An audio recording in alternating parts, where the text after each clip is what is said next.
સૂર્યપુત્રી તાપી નદીના કિનારે અનેક પૌરાણિક મંદિરો આવેલા છે અને દરેક મંદિરોમાં અલગ અલગ માનતા સાથે શ્રદ્ધાળુઓ આવે છે અને માનતાઓ મૂકે છે। તે પૈકીનું એક મંદિર એટલે રામનાથ ઘેલા મહાદેવ મંદિર।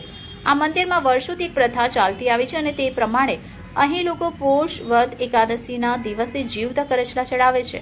ત્યારે આજરોજ વહેલી સવારથી શ્રદ્ધાળુઓ મંદિરમાં દર્શન માટે પહોંચ્યા હતા અને પ્રથા પ્રમાણે માનતાઓ પૂરી થતા જીવતા કરચલા પણ ચડાવવામાં આવ્યા હતા। આ મંદિરમાં કરચલા ચડાવવા પાછળની માન્યતા એવી છે કે ભગવાન રામે 14 વર્ષના વનવાસ દરમિયાન અહીં આશરો લીધો હતો અને શિવલિંગની સ્થાપના કરી હતી।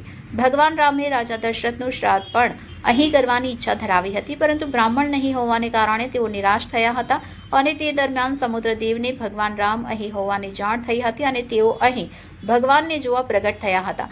તેમને જોઈને તેઓ ઘેલા થઈ ગયા હતા, જેથી આ મંદિરનું નામ રામનાથ ઘેલા પડ્યું હતું અને બાદમાં રામ ભગવાન અહીં વિધિ કરી રહ્યા હતા તે દરમિયાન દરિયામાં ભરતીના લીધે જળચર પ્રાણીઓ અહીં આવી ગયા હતા। ત્યારે સમુદ્રદેવીએ આ જળચર પ્રાણીઓનો ઉદ્ધાર કરવા રામ ભગવાનને વિનંતી કરી હતી। ત્યારે રામે એવું કહ્યું હતું કે જે વ્યક્તિ શિવલિંગ પર કરચલા ચડાવશે તેના તમામ દુઃખ દૂર થશે। ત્યારથી રામનાથ ઘેલા મંદિરમાં કરચલા ચડાવવાની પ્રથા ચાલતી આવી છે। રામનાથ ઘેલા મંદિરમાં કરચલા ચડાવવાનું વિશેષ મહત્વ હોય છે। મારું નામ છે મનોજગીરી ગોસ્વામી। આ સુરત જિલ્લાની અંદર ઉમરા ગામની અંદર તાપીના તટ પર આવેલું શ્રી રામનાથ ઘેલા મહાદેવ છે ને રામ વનવાસમાં જ્યારે નીકળ્યા હતા ત્યારે એણે અહીંયા તપસ્યા કરતાં કરતાં એમને ખબર પડી કે રાજા દશરથનું ધ્યાન થઈ ગયું છે, તો એણે અહીંયા તર્પણ વિધિ કરી।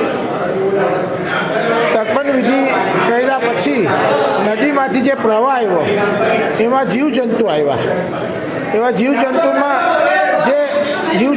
જે કરચલો હતો એને રામચંદ્રને એક પ્રશ્ન હતો।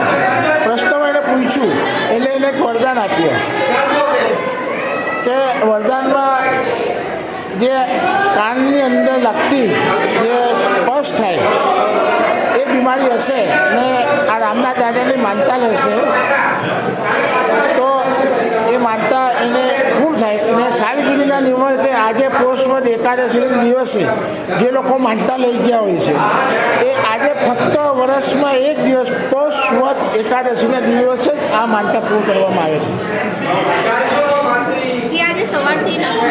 સવારથી 5 વાગ્યાથી શરૂ થાય, અત્યારે 10 વાગ્યા સુધી 10:30 11 વાગ્યા સુધી આ લોકો એની માનતા પૂર્ણ કરવા માટે આવે છે।